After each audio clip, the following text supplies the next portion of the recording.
So, the 12 commitments mostly involve the future of this country. The first one is the most important. The first one is the most important one, really just as an analysis of what we face as Americans. And the first one is that I will keep America on offense in the terrorist war against us. And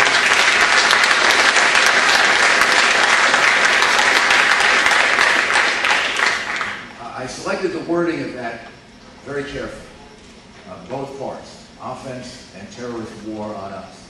Offense means not just in Iraq, but broadly, because the terrorist war against us is broader than just Iraq.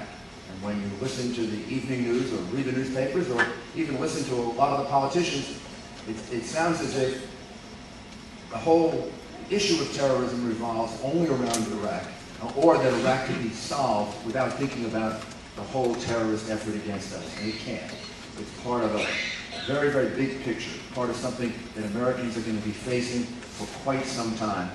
And leaders in America, those who wish to be president or in other leadership positions, have to be honest with you about this. This is a war against us by Islamic terrorists that is going to be with us for the foreseeable future. I don't know how long it will be. The Cold War took generations. It seemed like it was never going to end until it did end, and then it ended very quickly. And I think a lot of that had to do with finally getting American strategy correct. The way that you achieve peace in a world in which there are people that hate you and people that are maniacally opposed to you, as many of the Islamic terrorists are, is the only way you do it is through strength, not weakness. Weakness prolongs progress like this. So we can talk about that, and I'll explain to you in detail if you want what I mean by that. I mean, I talk about Iraq because that's the way I see it. I see it as part of a much bigger picture, and am prepared for success, or if there's going to be failure in Iraq, I've got to be prepared for that too. But we got to be honest about it. And we got to see it in a much bigger picture. That the terrorist war against us is going to go on, whether we're successful in Iraq or whether we're unsuccessful in Iraq. It's just going to be different consequences. And I think you have to see it in that picture. I mean, how do you know when we failed in Iraq? How would I know when we failed, or how? That is the discussion, and it was not asked today.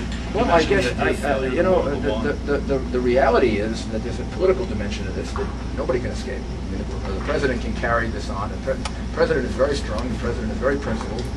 On the other hand, Congress holds the ultimate control over this in deciding when they're going to cut things off.